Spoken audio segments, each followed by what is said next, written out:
because wealth, it's not a case of who spends the most money. Wealth is not a measure of who spends the most money.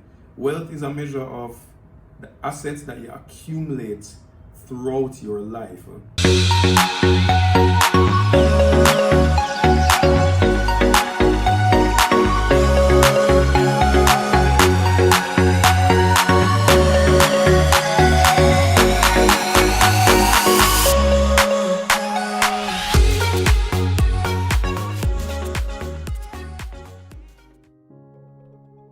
Hey everyone, and welcome to my channel. If it's your first time, my name is Aaron Ballantyne and you're watching Life According to Aaron. Now in today's video, I'm going to be sharing my thoughts on wealth preservation, what I think preserving wealth really is. What I think preserving wealth is essentially at its core is finding more and more ways to spend less and less of your own money. Let me explain what I mean by that. You have loyalty programs and credit cards that will offer certain bonuses when you utilize them, and instead of you using your own earned income to pay for those things, you can leverage those programs and those features basically offered by credit cards and programs. So let me give you an actual example. Say for instance you want to go on vacation, right? Instead of you working, 3 to 6 months at your job and then you save a portion of what you earn for that vacation, what you can do instead is explore the idea of a credit card that gives you travel points or travel rewards, so that every single time that you use that credit card, you are rewarded in points that then translate to actual flyer miles, or you're able to travel with these points, or you're able to go on vacation with these points. And it's the same with loyalty programs. So in Jamaica, for example, GK has a rewards card that you get points for when you shop at Hilo, for example. Now, the more that you shop and the more points that you accumulate are the more things that you can use it for based on what they have listed on the website. So utilizing these programs can help you to spend less and less of your own money for certain things. So back to the example of the travel. So if it is that you're to use a credit card, for example, right? Instead of saving your own money and spending it on that vacation or to travel, you would essentially use the credit card to take care of your usual expenses that you have on a monthly basis, and the points or your usage of that credit card is what pays for your vacation, not you. You're being rewarded for doing something that you already do. Now I know the idea of credit cards can be scary.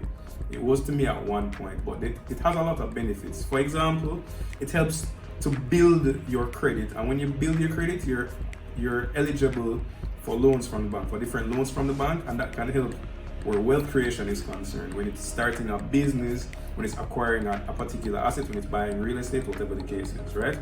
So you build credit. Another thing is that, like I mentioned, the more that you use the credit card is the more points accumulate, and you're able to essentially travel for free or go on vacation for free, because it's not money that comes out of your pocket. So if it is that you use a credit card, for example, to buy groceries on a monthly basis and to pay for your light bill and your water bill or whatever the case is, that's something that you will already do, right?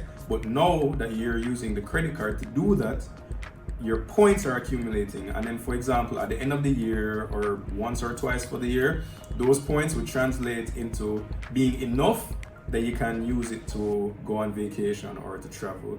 What I really believe the wealthy do, to be completely honest, is they find different ways to pay for their expenses without subtracting, and I said they because I don't consider myself wealthy, but the wealthy is that they find different ways to pay for their expenses without subtracting from the money that they use to invest in income generating assets, land titles, real estate, businesses, any asset that produces a return for them is what they're devoting their income towards, because that in the long term is going to pay for their lifestyle, essentially.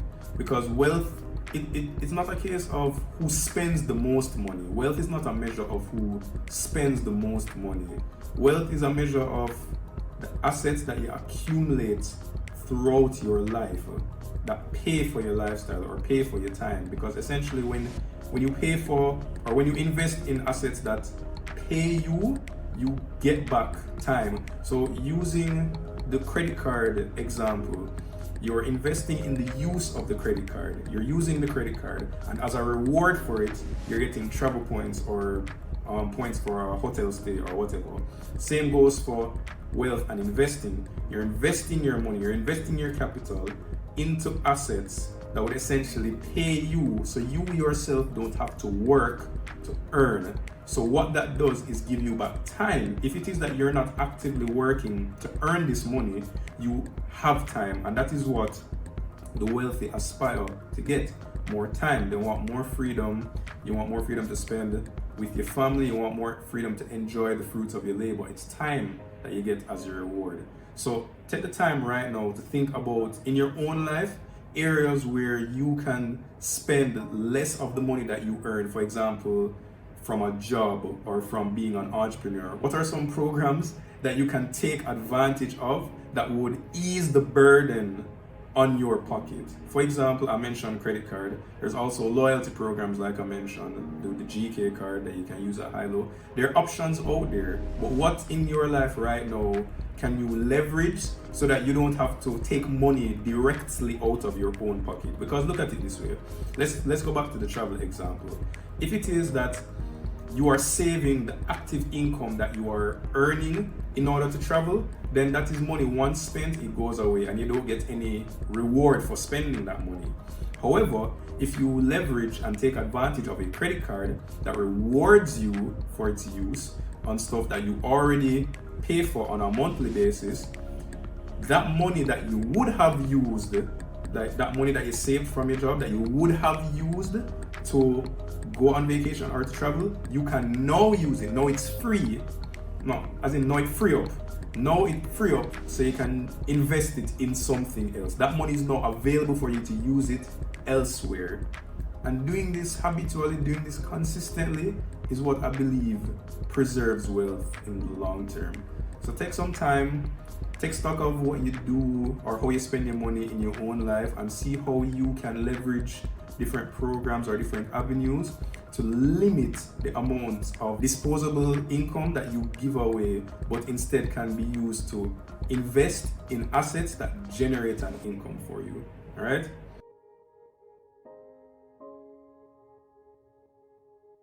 That's it for the video. If you liked it, leave a like.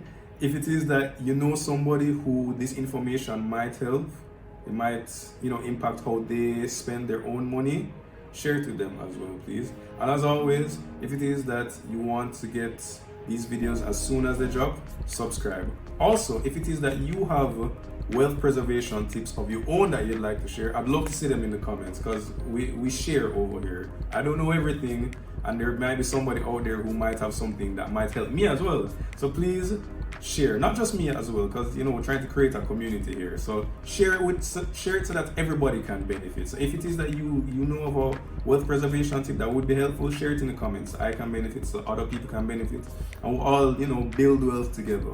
All right, that's it for the video. Thank you so much for watching, and I'll see you in the next one.